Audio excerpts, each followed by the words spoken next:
Time to look over the Great British Locomotive Collection, issue 1 to 10. This detailed model train collection has some good and bad aspects to it. One of the most bizarre is the efforts to hide away the total cost of collecting these 00 gauge trains. So my warning to you is, if you have a small collecting bug, always be very cautious getting caught up with these styles of collections, because they can cost you a whole lot of money. Well, hello there. This video we're going to take a look at a collection of trains which has already resulted in the destruction of two very nice blenders. And there it is down there on my review table. I have collected issues 1 through to 10. Issue 1 in Australia kicked off at $5.95. It is Mallard. It's a very stunning model. Very tough. Little nut, that one. And issue 2 was $9.95 in Australia. And whatever the name of that one is, well, the train fans can tell me. Oh, silly me, there's the name there. So issue 1 and 2 were an introductory offer. They were a very low price, and this Mallard here sold very well. I certainly purchased quite a few of them. But after 1 and 2, the price ramped up to issue 3 was $19.95.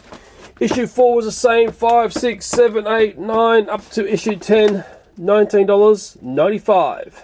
So let's open up issue 1. It was Mallard. It comes with a fantastic little magazine. Read about the trains. This looks like it's sponsored by the National Railway Museum. I think that's a British concern.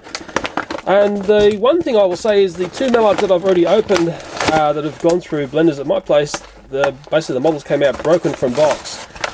And when I'm opening up all these models along the way, I'll be just seeing how well these are made, how straight things are, and just seeing what quality we're getting for our money. Oh, and here comes Mallard. Choo, woo! Okay, here's the A4 Mallard. The first thing I will note, the sticker on the base section there is straight. First time I've seen it from the ones that I've opened. Let's take a closer look at this engine here. It looks like it's got all its wheels on, its bits and bobs. For the price, it is actually fairly well detailed, but it's not the sort of thing you want to play with. It's attached to this base plate by screws underneath. My advice is do not remove it from that. Got little brake hoses and stuff on the back there. There's the coal bunker in there, tender. It's nice. If you like counting train wheels, well, you'll be in train heaven here. And this is the world record speed holder steam locomotive, and a very beautiful locomotive at that. Mind you, there'll be some people who want to argue that this steam locomotive is not the fastest. I'm just giving you a nice close look at the details here. Looking at the numbers there on the driver's cab, and hopefully there you can see there is some detailing in the driver's cabin. But don't look at these things too critically, because you'll start to see the cracks to appear. It doesn't take much to get bits and bobs to break off these. Sadly, I've sort of seen that in our place. So they really are things that you just sort of stick up on the mantelpiece and rejoice at their sheer beauty. And don't forget, apart from the beautiful model, there is also the magazine here. I can't show you too much of this. There's of course incentives to collect the whole collection. I've only collected up to number 10. It goes on much further than that. And there's a bit of a history of these trains. Very interesting read, but then again, would you be able to find out most of this information online? That's the question for you. Because I'm old-fashioned and I like books and things you can tangibly turn pages over, I like this page a lot. It's the anatomy of the A4. I hope all the magazines have got an anatomy page like this. We'll be checking that out, won't we? I didn't know, but they started to incorporate some ergonomic designs in here, so the poor old drivers weren't getting hammered. There's the milestones there. There's the Mallard in a different green livery. Looks beautiful, doesn't it? But for me, I actually prefer when she's blue. Well, let's push Mallard aside. Nice seeing you, beautiful train, and we'll take a look at the streamlined Duchess class blah blah, which was number 2. And don't forget, there's a magazine so you can sound like an expert in seconds. Okay, here's the issue 2, 1938. It's the same year as the Mallard, and to me, and I'm not being a train crazy, this looks very similar to a Mallard. I think one difference in the wheel sets is the tender here has one less set of wheels. There's only got 3 wheels here. It looks like nothing's falling off this model. I'll just go round it first. Mind you, the tender looks like it's on back to front, if you ask me, but maybe you'll explain why it's designed like that. It's very interesting. It's beautiful. The line work on this makes it look like it's going faster, but it's a streamlined design like the Mallard, and it's quite amazing that this is the sort of thing they were doing before the Second World War over there in the UK. Very impressive pieces of engineering. I think it would have been a magical time to have seen these giant steam engines roaring around the rail networks. I always thought the technology in these trains was riding up the front, the way the pistons were arranged and the way the wheels were connected to the pistons and all the rest of it, and the boiler design. But on this train here, there's some innovation going on up here, and of all places, the tender. They had a battering ram, steam-powered one at that was pushing the coal up to the driver so they didn't have to climb in here to drag the coal forward. And also up here, it was capable of carrying 10 tons of coal and 18,000 litres of water just here to keep the train alive. Well, let's come in for some real rivet counting here. Looking at this front, is it a pony or bogie? I'll call it a derpy. It's a bit loose. You can see the wheels aren't really on the tracks there. I suppose it's a mantelpiece model, isn't it? I suppose you're not going to be scrutinising it that much, or are you? That's the thing. How much do you scrutinise this thing? There's all the bits that drive the wheels, whatever they're called. Coronation, it says there.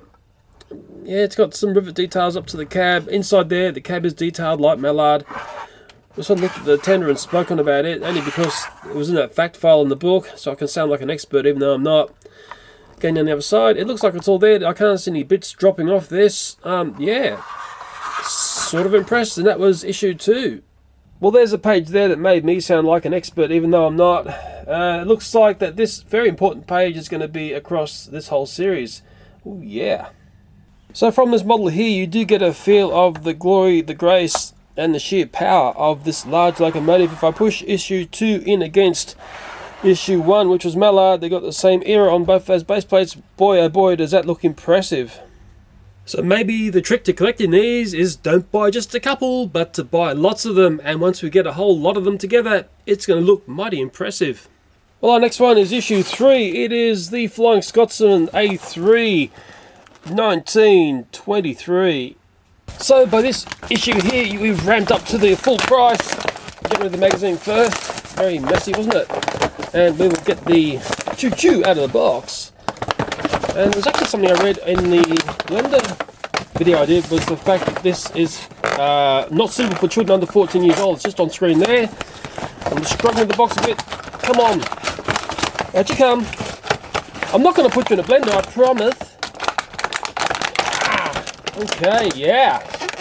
This one looks really nice. Oh, they've all been looking really nice, haven't they? Well, of course, when we look at the sticker, it is on straight. That's one thing I've been trying to be very careful looking at each time. A lot of history in relation to this train. It was the era of trains that could go a long distance. They were fast. They could pull great loads as well. And there was an innovation in the tender here. I only noticed because I read the magazine. There was a corridor in the tender, so the crew could actually get to the carriages, which I never knew about. I never thought about how the crew left this cab area here. Apparently they suffered a bit from drafts as well. Imagine that.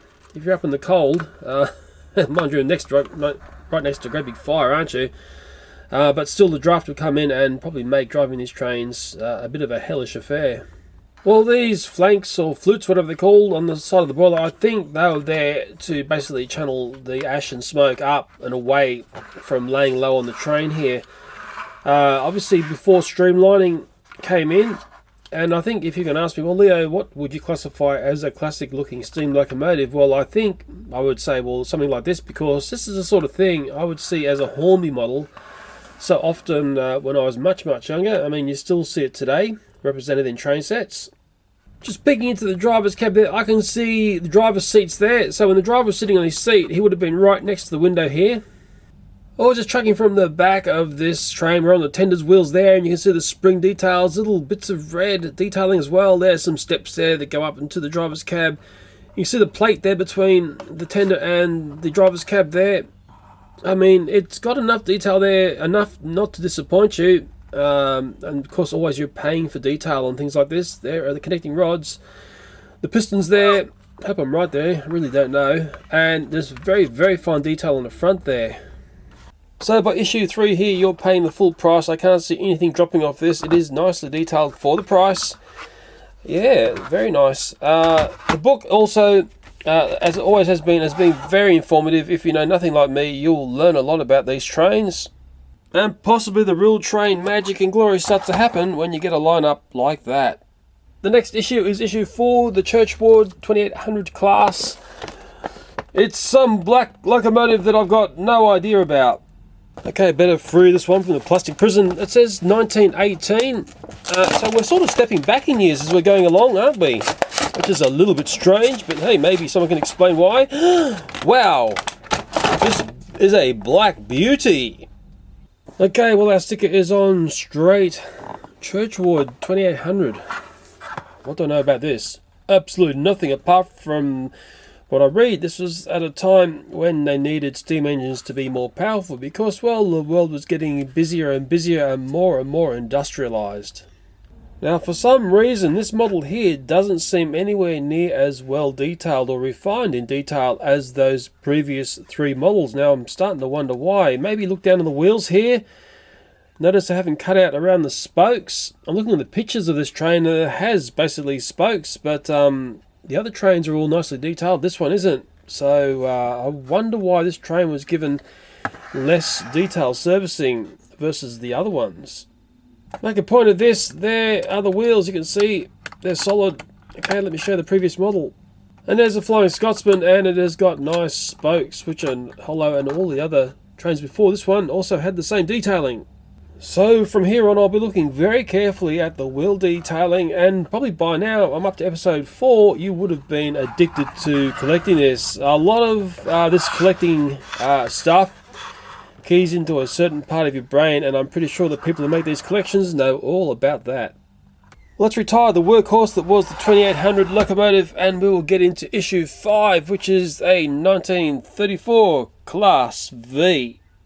Now this 1934 train doesn't look as refined as a 1923 Flying Scotsman, so it's got me a bit confused. Maybe the train lovers out there can explain to me what looks technical and what doesn't. I suppose in essence you're always looking at something which is basically something which is boiling water and producing steam in different designs, aren't you? Okay, come on out. Stowe and Schools class, yeah! And always remember you've got the magazine so you can sound like an expert. Well, the sticker looks like it's on okay. We've got a bit of extra plastic going through there. Apparently this train here is a piece of British locomotive engineering splendour. Something that is highly regarded from reading the magazine. Mind you, with my dumb train eyes, I can't see anything that special going on. Well, I think by issue 5 we've got back to some better detailing. I can see the same sort of resourcefulness in the detailing that I saw on the first 3 models. There's those things there that help shoot you up. Okay, some nice plumbing detailing on this one. This was in service right up to 1962. Okay, so sort of curious, isn't it? The age of steam. So long ago it disappeared. And there'll be many people wanting it to come back. But I'll tell you what, this actually doesn't look too bad. It's quite nice. And one thing that has surprised me is we haven't had any bits and bobs fall off this yet. I opened 2 Mallards up, well, before this video, and they were, well, shockers in a sense. I've just worked out they're called steam deflectors because I just looked at the anatomy of this train. It finally has a detail. Yeah, impressive. And I think I'm addicted to collecting these now. So issue 5 was this beautiful 1934 piece of locomotive history, and once you line them up like that, imagine that up on your mantelpiece. There is something that's starting to look rather grand and would impress your girlfriend if you invited her over to take a look. Well, just as we hit issue 5, let me come in and talk about something that really nags me about these styles of collections, and it's something you have to be very, very careful of. Back on issue 1, you had a bit of paperwork like this, and it's all about trying to get you into the collection. The part I don't like is that nowhere clearly on this does it really detail how many engines are in this collection. I think this is the weak aspect of these, because sadly some people don't know any better, and they have a little collecting nerve, and once they start, unfortunately they just cannot stop. Now on the sales blah blah, right on the front page we've got this here, the Great British Locomotives Collection. It's a must-have series of exclusive models featuring precision crafting, highly detailed bodies, authentic liveries, 1 to 76th 4mm scale 00 gauge but how many are in the collection? That's what we really want to know. They're inviting you to take out a subscription because they want your details, they want to key into you, don't they? They're going to give you free gifts for that. You can also order through your news agency with a form like that. I highly recommend you do it this way. And it's enticing you of the locomotives featured in this series. Goes on and on and on, but where is the total number? Oh, there it is there. And many more. Well, how many is many more? And here's more subscription propaganda, and it's trying to throw to you some N-gauge free gifts. It's doing anything to get you in. Looking here, I just want to know how many is in this collection. How much will collecting all this cost me? I need to know this if I'm going to get committed. Or is that something that maybe we don't want to tell you because, well, maybe that will shy you away. And let's look very carefully on this how to pay form, how many is in the collection. And here's the how to pay thing. If you're going to go and tell them your details, which I wouldn't be doing that, you can put in your card numbers there. And this is the part I don't like here. I hereby authorize that company there of that user ID there to debit my bank account automatically every delivery at the price of $19.95, including GST per issue. I filled in my bank details. Well, how many issues? That number's got to be there. I don't know why it's not. That read there allows you to pick up the collection midway through. If you've started off at your news agency and you want to connect with the company, well, you can pick up at a certain number, but there's nothing about the total in the collection. These collections need to come clean and have some sort of information. If they're trying to flog their collection, they've got to tell you clearly how many is in the collection. Either somewhere here or in smaller print somewhere here. Hey, maybe it's on issue 1. Let's take a look over this. Surely it'd be on this one. Now this here is issue 1. It's a low price, so it's trying to suck you in. Can I see how many are in this collection on this? I've got to look through the magazine yet. Let's take a look on the back. There's nothing on the front there. Okay, here's the back of issue 1. It all looks impressive, but I can't read anything that's going to tell me how much is in this collection. And I'm reading a lot of stuff that I saw in other paraphernalia, but it's really disappointing that we can't see the number of trains that are in this collection. Talks about how issue 2 is this price and in much smaller print, normal price $19.95. Well, the magazine is really all about the train. I had a good look through. I can't find anything about how many's in the collection. There is this blah blah here. It's about the publishing, editorial stuff, distribution, back issues, and copyright here, which I've just blasted out of the water. Maybe I need to go and look online. So after some drilling on a website related to this magazine, there's the FAQ. How long does my subscription last? How many issues will I receive? Maybe this is the pot of gold. Well, there it is there, and this is weird. Your subscription continues until you cancel it or the full product is delivered. Well, what is the full product? I mean, this is sending me loopy. How about this one? How long does my subscription last? Surely this will tell me a number. Your subscription is valid until you give 28 days notice to cancel it. You do not need to renew your subscription to continue to receive your selections. Well, how many selections? Well, looking at the models here, this is the Australian version of the website, and sure, there's Mallard issue 1, and this page took a while to load. Remember, Australia's got some very poor internet. Going through the models here, hopefully in this video we'll get up to issue 10. There's 9, there's 10 there. Okay, going further along, there's something we're going to see which I classify as a modern train, because you still see them getting around in Australia and it's deemed a high-speed train. There it is there. It's called an XPT where I live. That's issue 17. That'd be a nice one to get, I think. Very nice. And then there's issue 18. And then I can't get this page to load any further. So possibly, I'm not quite sure, this is a collection of 18 issues. So an elusive hunt to try and work out how many is in a collection. Actually went down to my local news agency man. Well, he contacted Gordon and Gotch, people who sent it out to him, and even, well, it took a fair bit of discussion to get a number. I was told 34. Now, what's very, very strange is if I go to look at this via Australia, okay, let this load up and you'll just notice how slow the internet is in Australia. If I go to the models, let me load this page up. This is looking at it on the Australian page, and if we scroll down, we've sort of done this before, and once again I will scroll right to the bottom because we've sort of scooted through this before, and to show you that it stops at 18. Okay, now what's a little bit strange here, let me go back to the page where we see the two countries. Let's go and look at it as if we're from the UK. Okay, Go to the models again and let this load up. And what we're going to see is, and I've already looked at all these, so hopefully it's in the cache. We can scroll down. Okay, we're going down, we're going down, we're going down. 14, 15, 16, 17. There's that stunner again. 18, 19. It keeps going. Okay, going down, going down. Oh, look at that one. That's issue 24. That's one I want. Going down, going down. Oh, Stephenson's Rocket. That'll be popular. Be quite curious to see how the detailing is done on that one. Oh, we're up to 31, 32, 33. Okay, it's stopping. I can't get it to go any more than 33. So to double check myself here, and remember these styles or collections are actually touted as saving news agencies, which are a dying breed now, going back to Australia. And going to look at the models tab again. I want to see the collection, what's available. I do trust my news agency man, he's a fantastic person. Okay, this is pages loaded up, and let's go down to the bottom again. Okay, stopping at 18 again. I've actually looked at this page many times, so I can't get it to go past 18.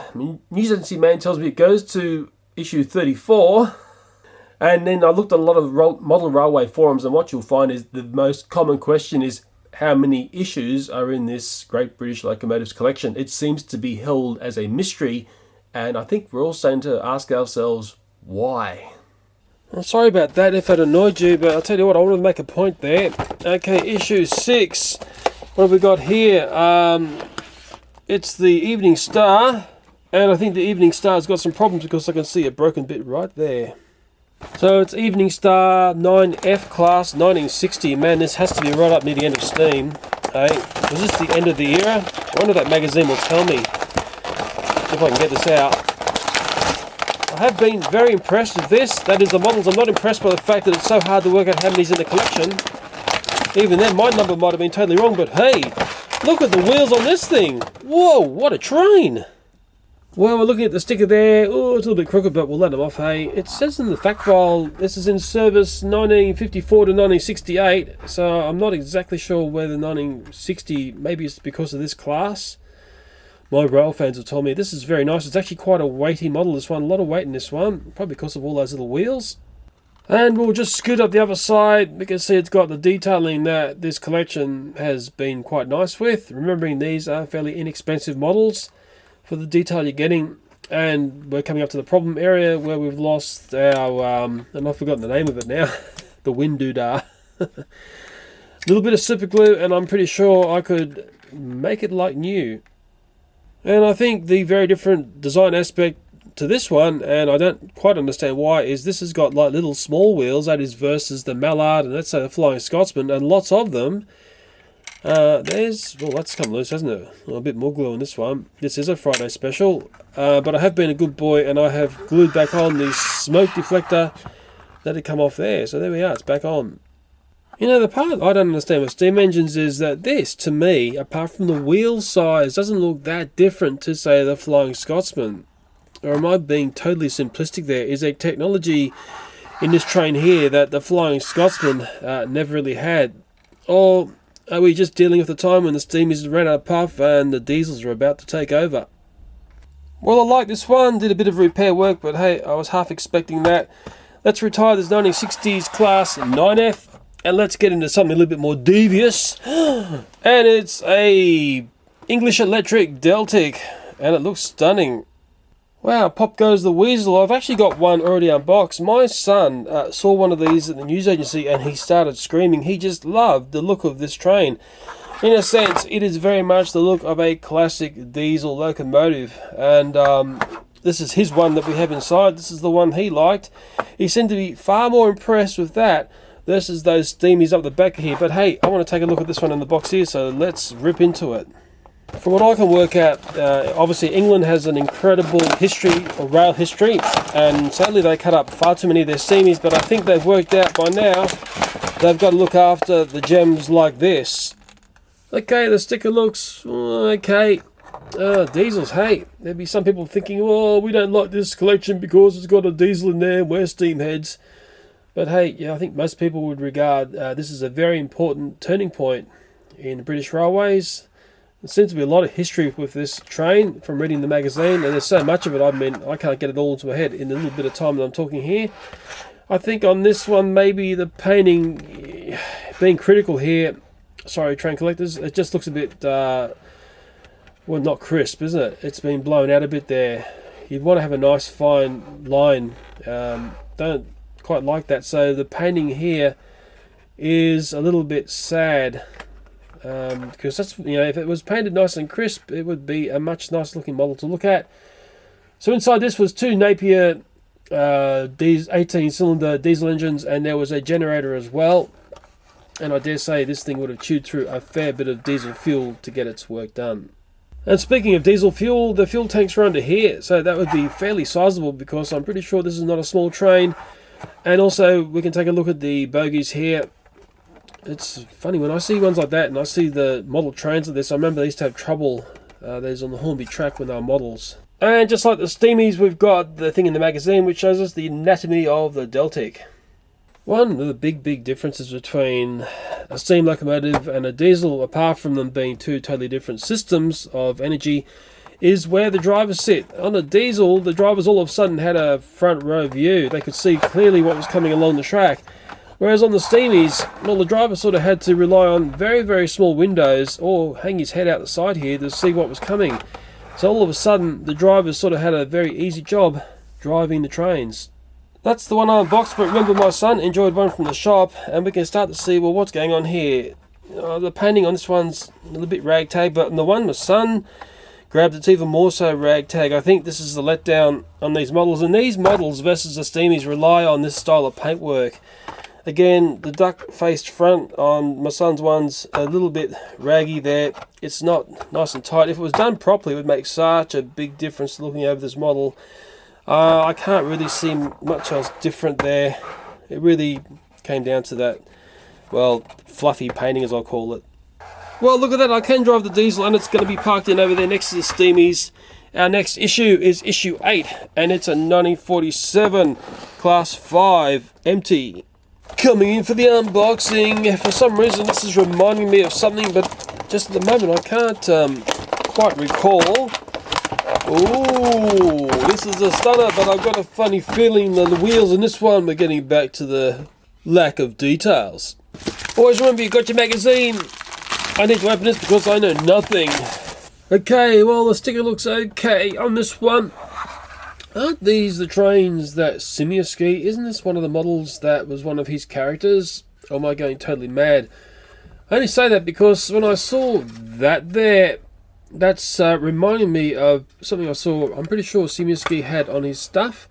Sadly, Simon hasn't been uploading too many videos. I'm not quite sure what happened. Just looking around this model, the thing that I don't like about this one is the fact we've got back to those, what I call low detail wheels. So the magazine's telling me this had build dates of between 1934 to 1951. Well, sort of smack bang in the middle of that was World War II, sort of. So I dare say this would have been a fairly common train to see getting about during the war era.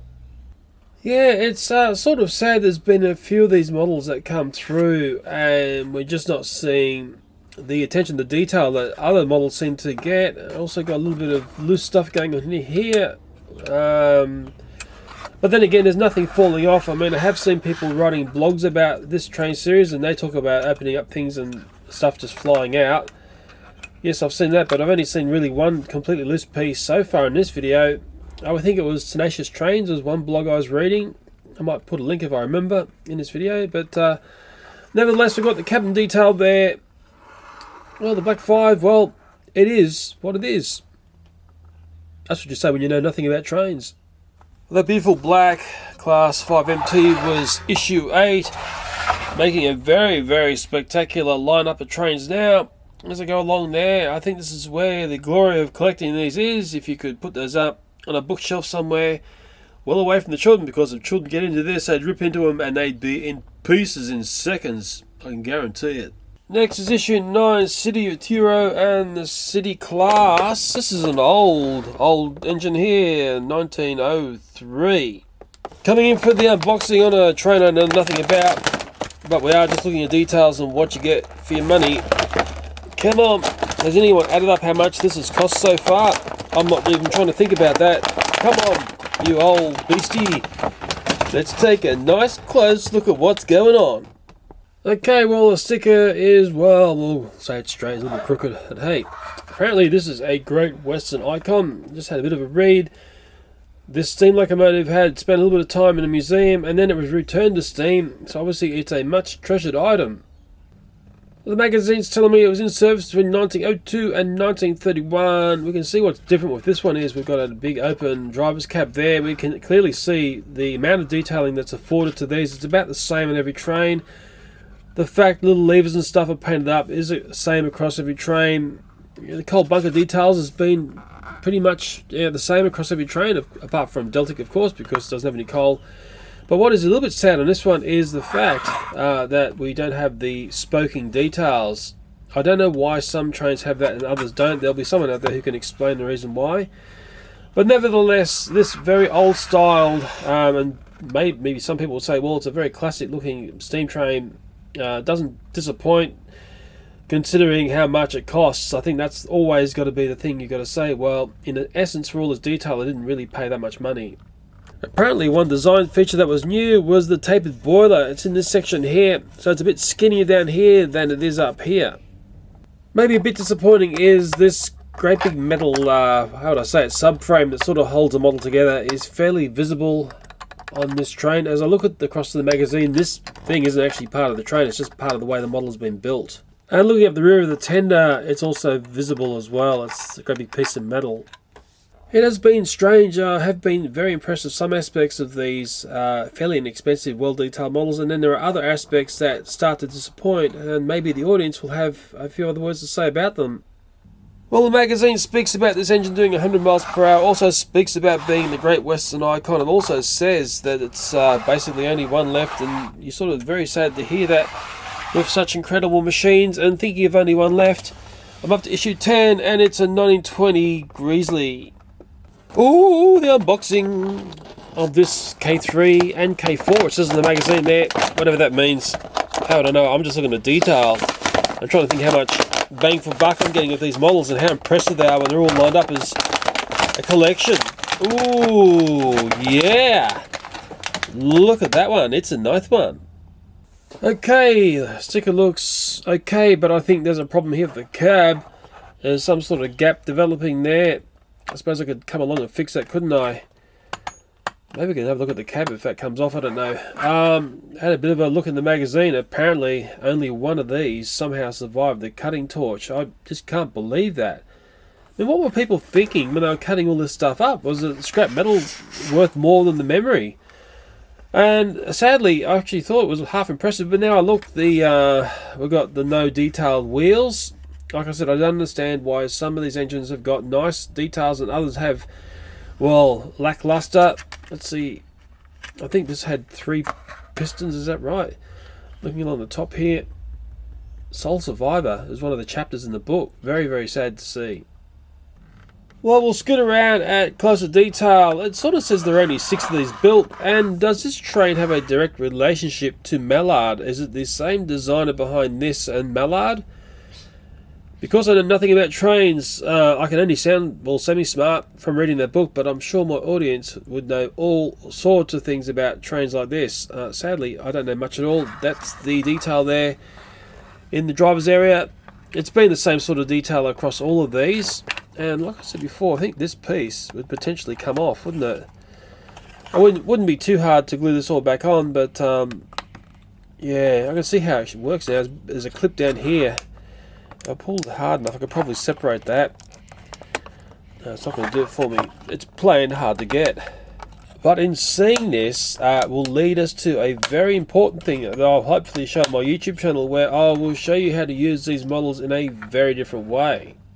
From reading the magazine, a very common theme was the fact that these wonderful steam locomotives ended up being cut up as scrap steel. Okay, there's my look at issues 1 through to 10 of the Great British Locomotives Collection. There's some aspects to this collection that I really like. There's a few things in there that I didn't like. They didn't break apart or fall apart as much as I thought they would. People talking online of these things falling apart a lot when they get them out of the box, but hey, what I came across wasn't too bad at all. I was actually fairly impressed. Before you start collecting this sort of stuff, the first consideration is, very importantly, can I afford this? Another thing to consider is, do I have the space to display the collection? I've only got 10 models here, and it does start to chew up a bit of space.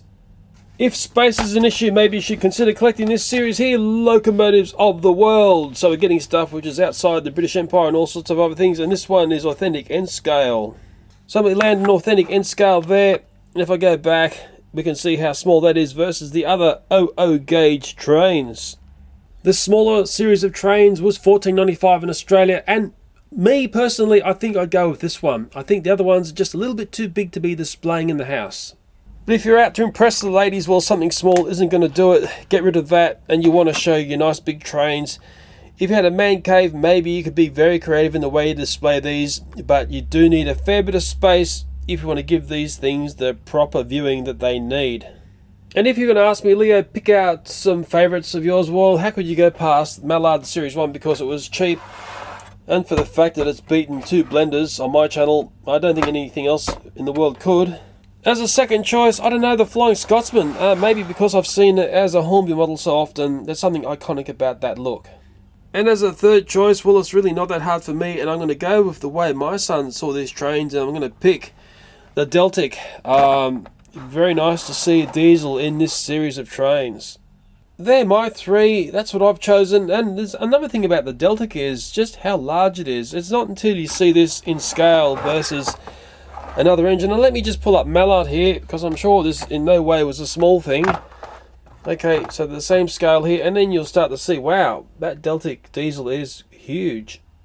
And let's not forget, it was the Mallard from this series which has destroyed 2 blenders on me. The Sunbeam has gone down, and so has a Blendtec.